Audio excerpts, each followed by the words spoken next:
Hello, hello, and welcome back to the Shawl Knitter Unplugged. My name is Sita, and it is Sunday, the 30th of March. I had to think about that. I've traveled across a few time zones, from the Northern Hemisphere to the Southern Hemisphere. Last time we spoke, I was in India, Northern India, and I have now arrived back in my home country of South Africa. And I went from spring to autumn. So I'm very excited to be home, and the weather is really lovely and cool, and it's becoming the perfect weather for knitting and to wear some knitwear. So I'm a nomadic knitter basically. I spend half my life, half the year in India and half the year in South Africa. When I'm in India, I am a tour guide. I take 2 tours a year, and I also have the great privilege of doing some amazing craft shopping. So I hunt out all sorts of beautiful handcrafted natural fibers, beautiful textiles in India, and I bring them back to South Africa and sell them. So I'm back here in this incredibly messy space. I'm not in my own home, I'm in my daughter's house in Cape Town, and if you could see what's to the right of me, you would die. It's suitcases, this is my granddaughter's room, and lots of toys and her dog, and it's just basically a mess. But I found this sort of space which I think will work. So yes, welcome back. If you're a previous viewer, thanks very much for coming back, and thanks for coming with me on my India journey. I believe that you really enjoy when I do manage to make some episodes in India and share with you some of the sights and sounds of India. But I'm back in Cape Town, and I just thought today, while I'm in the house on my own, I'd just show you a few things that are at hand and that I'm working on. So on the way home, I had 48 hours of travel. I was in a train for a day, and then I arrived at Delhi airport at around about 11 p.m. My flight was only at 4 a.m., so I had 5 hours in the airport, and then I was on the plane on 2 flights for around about 14 hours, which is a very long time. So I did quite a bit of knitting, not as much as I thought I would, because I was actually very tired. So I started working on a shawl that I've been dying to get my hands onto, but it was too warm. Sorry, I'm just going to shift myself back a bit.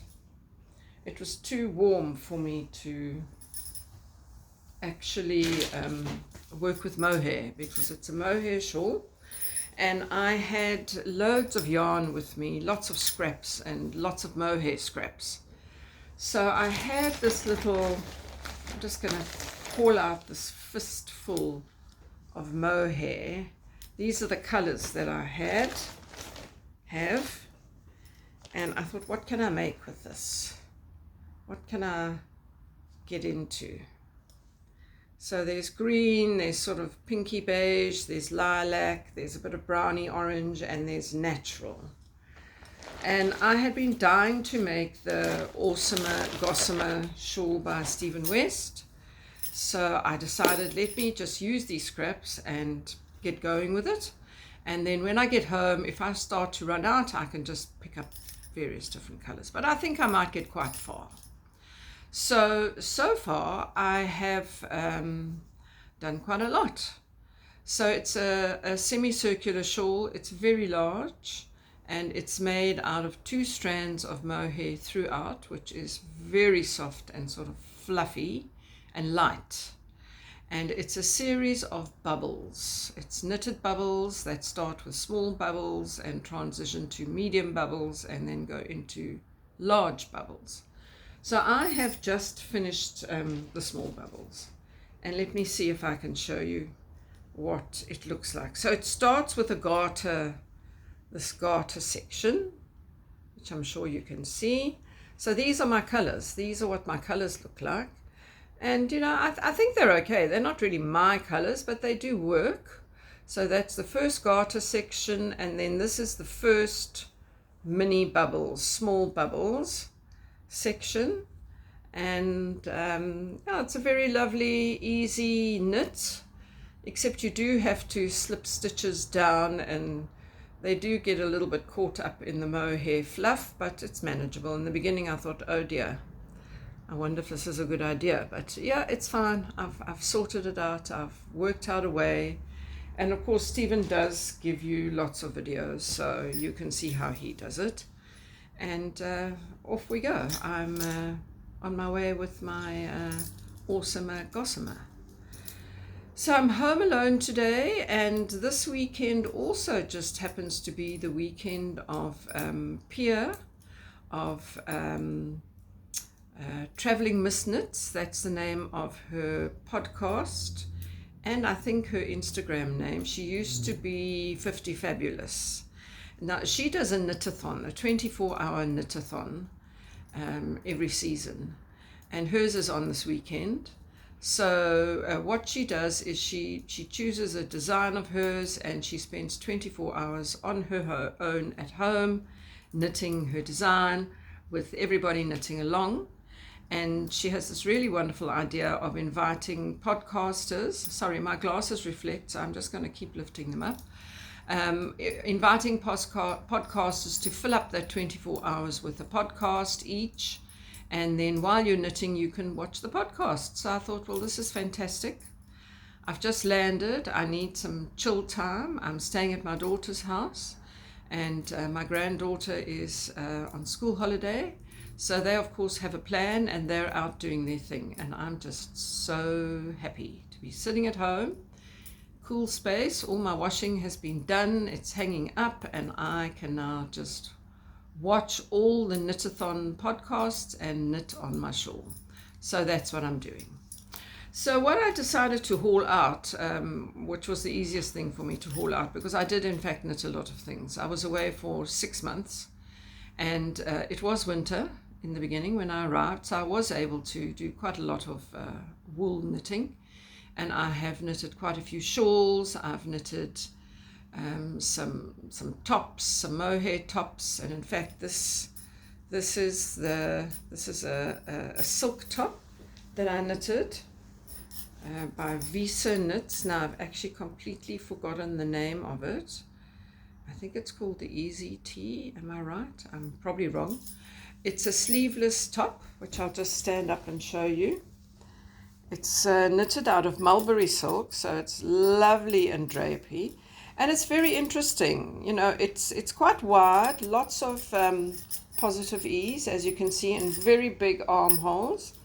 It's kind of, for me, it's like a Japanese design. You know, it's one of those flat two-dimensional patterns that is just a flat front, and then you knit to the armholes on the front and the back.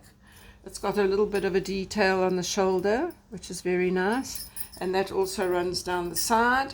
And then you start decreasing and you just knit straight down, and there's a bit of a twisted rib at the bottom. So it's this lovely light floppy layer, which I wasn't quite sure if I liked it that much in the beginning, but I actually love it. And I'm wearing it today over a long sleeve t-shirt. So I thought what I would do, because I bring all this mulberry silk yarn, I bring it back from India to sell, that I would knit a sample to show.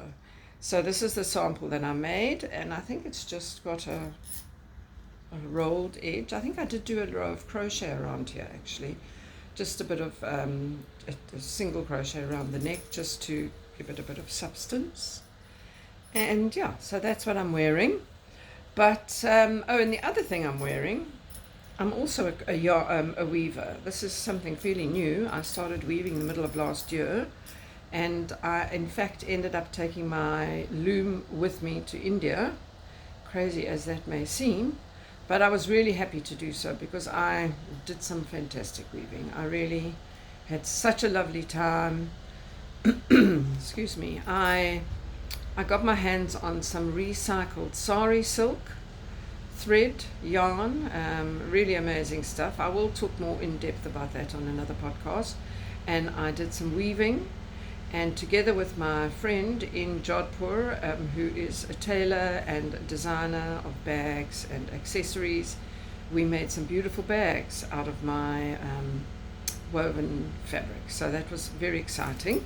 But this is in fact a scarf that I wove, and I wove this in South Africa before I went to India. This is actually also silk. This is Eri silk, and it's very, very light. It was one of my first experiments weaving with the very thin Eri silk. And I'm showing you the wrong side, am I? No. And then I just decided to do a little bit of simple cross stitching, just to add a bit of interest to it here and there, you know, a bit of stitching. And it's as light as a feather, and I can tell you it's like my baby blanket. It lives around my neck. It's lovely for any kind of weather, beautiful for warm weather, cool weather, and it just finishes off everything. So that's a woven scarf. What I did make a lot of was accessories. I knitted quite a few pairs of socks. I knitted a couple of hats, and I knitted a very cute pair of wrist warmers. So I have that all here, and a couple of cowls, and I thought I'd show that to you today. So I'll start off with the sock that I've got on my foot, because to show you these socks which are not blocked, they really look pretty strange. I mean, this is an unblocked sock. I mean, look at it, looks ridiculous. But this is the last sock that I knitted just before I left. And this is one of these, it's called Vanilla Princess. And it has this very, very, very interesting heel, which has become my favorite heel, which is, it's like an inverted reverse stocking stitch heel that starts right at the top here. And it's so easy. All you do is you increase all the way down that section, then you knit the heel flap. There's no turning, no short rows, and it fits my foot very, very nicely. So if I can be so rude as to lift my foot up, you can see the heel. It fits so nicely, and it's really comfortable, you know. So that's what the sock looks like on the foot. Again, I was using scraps, hence all the stripes. I did notice that my one rib, thought I'd be clever and do a two-color rib. The one was quite tight, but it'll stretch. And the rib on the other sock seems to be a couple of rows shorter, but they're for me, so that doesn't matter. So that's the one pair from the Vanilla Princess. This is another pair from the Vanilla Princess. Look at this lovely variegated sock yarn from, I think this one is from Big Fox, a South African dyer. And it's made this quite sort of zingy section here, but generally it's small stripes. That's the second pair. And then, believe it or not, there's a third pair knitted out of the same design. And I'm only going to be knitting these socks from now on, because I love this heel. It's very attractive. It's so nice, and it fits my foot really, really well. This is actually a color from Eldert Yarns, another South African dyer. I ordered this a long time ago. This was called Hot Cross Buns. Now, you know, it's almost going to be Easter, so it was last Easter that I ordered quite a lot of this yarn, and I've managed to put it into quite a few things. Oh, I'm just noticing now what I did on this sock, just because I was bored and wanted to try something new. Instead of doing the usual sock toe, you know, the flat rounded sock toe, I decided that's the usual toe where you decrease on either sides, and then you graft the last few stitches together. This is a circular toe. I don't know if you can actually see it. It's got decreases in 6 places. So you just keep knitting round and you decrease as you go. So there's no actual decreases on the side. And then you end up with like 6 stitches that you thread your yarn through, just like you would in a hat. and then you pull it and you tie it in. So this was very interesting. It looks quite nice on the foot. I think I can maybe put it on quickly and just show you how the toe looks. I was just trying it out to see if it's a good idea. I like it. I'm not sure that I will suddenly start doing all my socks this way. And I don't know if you can actually see that. You probably can. It does fit the toe, and it does come to a nice point. Actually, there's nothing wrong with it really at all. It's quite lovely. So yes, there again you can see the lovely heel, and it's a very nice sock. So that's not all. I've got one more sock. The last sock is a regular sock with a heel, a gusset, and this is actually Stephen West's method of doing a garter stitch heel, which I also like. I like this very much. And this is a sock that I just sort of made up. It's a kind of a 4 rows of rib and 2 rows of garter, and different color on the heels, toes and cuffs. And yeah, using up, as you can see, I have a lot of these colors. Now I don't have any more of them because I've knitted them all up. So that's 1 pair, 2 pairs, 3 pairs. Here's another one of these. 4 pairs of socks. So it looks like I'm set for winter with my socks. Very excited about that. So that's the socks out of the way. Then I knitted a couple of beanies, which was by Lavagna Patricella. She had a lovely free hat pattern called the photographer hat. Am I correct? Slouchy photographer hat. I'll put all this information down. So this is it. It's got a very long rib, and the usual decreases on the crown, and it's a bit of a slouchy. I really like it. I really don't like hats that cling to my head. So, and I don't fold this. I just wear it like that, and then it has this little back flap. You know, it's quite slouchy, which I actually thoroughly enjoy. It's really nice.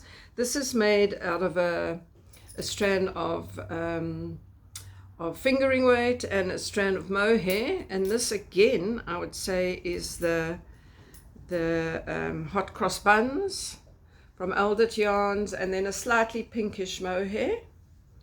And this makes a lovely warm hat. In fact, I made 2 of these. I'll find the other one. So that was that. And then these were just a very fun little knit. Look at this. This is a cute little wrist warmer. This is by Romy Hill.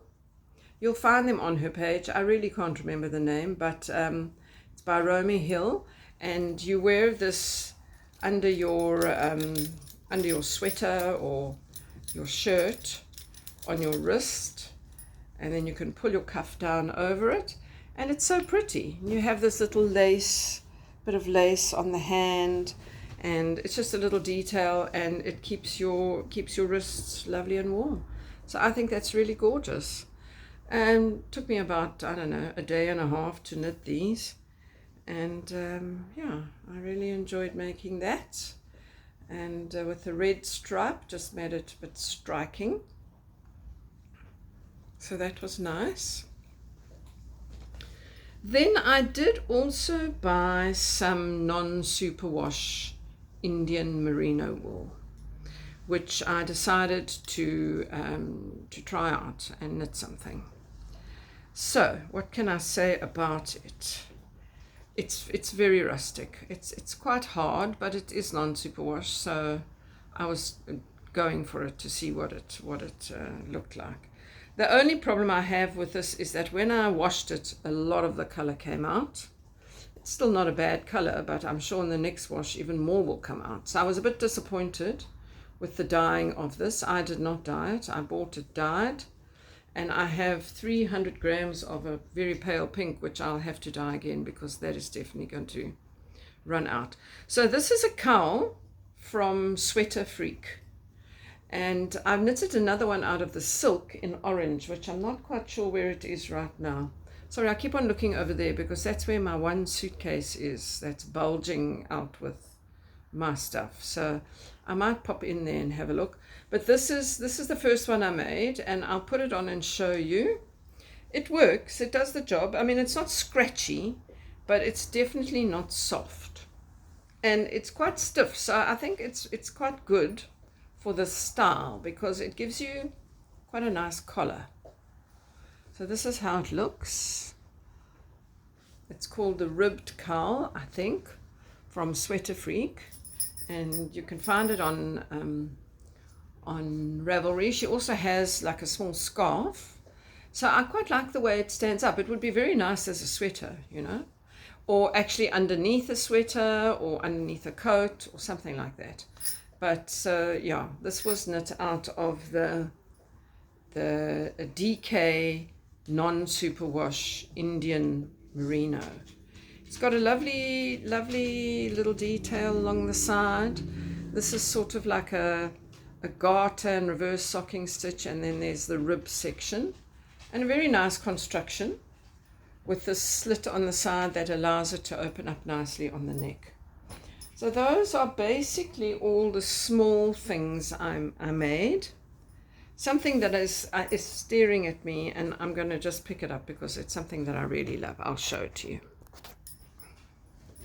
So I did find my other hat. This is my absolute favorite. Also the one by Lavagna Patricella, the photographer hat. Also made with mohair. Lovely colors, I really like it, and I love this kind of flap, as I've said. This is a very, very comfortable hat, so that's the other one I made. Then I had the absolutely delightful opportunity to work with some recycled Sari silk. Now this is silk threads that comes from the Sari manufacturing weavers. So just imagine a silk sari is made, it's woven with very, very fine threads of silk. And what I get is the leftover threads that are then spun into a yarn, which I don't have on hand right now. It's sort of nearby somewhere in a suitcase, but I can show you a garment. I used it mostly for weaving bags and a few other things that I wove. Scarves, and I was just wildly experimenting with it, and I really, really enjoyed using it. I brought some extra back home with me to use, but at one stage I thought, let me see if I can knit with this. So it was quite thin. It was, a bit thick and thin, but mostly fingering, and sometimes it went really thin down to a lace weight. So I decided to take 2 strands and to knit a sweater, which I kind of made up. I knitted on a very loose gauge, on very big needles. That's the fabric. I think I knitted on a 5.5 millimeter because that's the biggest needle that I had. And so the colors you see would be as the colors would have been woven into the garment. So it changes colors constantly. Here it goes from this sort of creamy beigey color, and then it hits a bit of pink and red, more red, and then a bit of green sort of creeps into it. And I mean, it's just great. It's very, very, very fluffy. It's very hairy, and it's wonderful. It's wild. I love it. So I knitted this little top. It's a drop shoulder sweater. I just started knitting it. And what has it got around the neck? It's got a couple of rows of garter stitch, which I then later did a bit of crochet. Extremely drapey. Look at it, so puffy and soft. I made quite wide sleeves because I wanted it to just hang. And as you can see, it's quite holey. It's really, really lovely. And it does slightly puff in at the base. And then at the bottom, I decided to do a little peplum. I really didn't want a rib, that's for sure. So it's got this little peplum, and I'm just mad about it. I think it's really gorgeous. So this is all silk, all silk. This is Sari silk, messy, hairy, as it comes, fun to make. It doesn't matter if you make a mistake, you'd never know.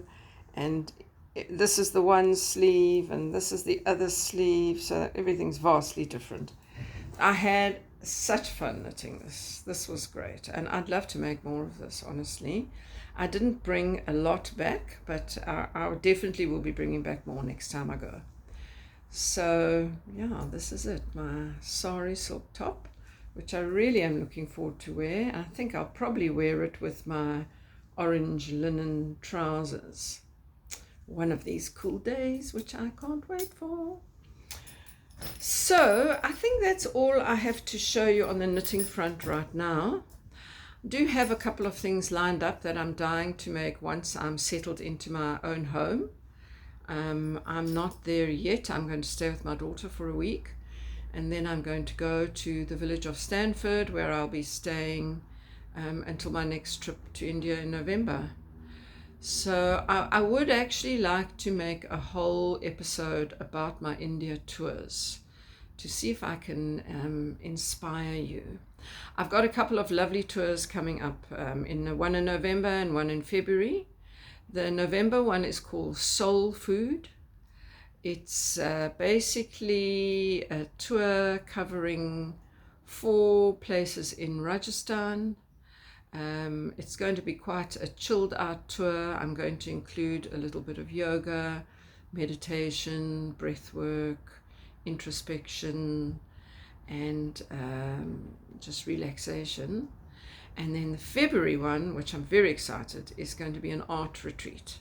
So it's going to be art and music, and that is all going to be held in Jodhpur. And anyway, that's just a taste. I'll tell you more about that soon.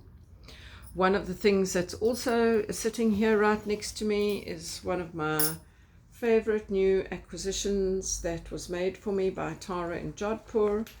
This is a little crossbody bag made out of this wonderful antique kanta textile. Kanta is this running stitch that you see that is done over many, many layers of fabric, and is gorgeous. It's antique, and then it's combined with this beautiful stitching which would have been from a wedding garment, and this actual piece comes from Pakistan, and it has a lovely zip pocket, has hundreds of zip pockets, and this lovely long strap, crossbody strap, and all my little trinkets from the market.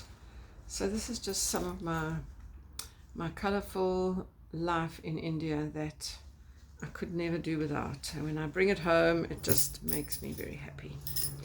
Okay, so that's me for today. Just popping in to just update you and say I'm back. I'm going to do a market, which I'm very excited about, in the beginning of April. I'll see if I can document the market if I'm not too busy. And I'm doing a lot of embroidery. I haven't stopped. I could quickly show you what's on my embroidery ring.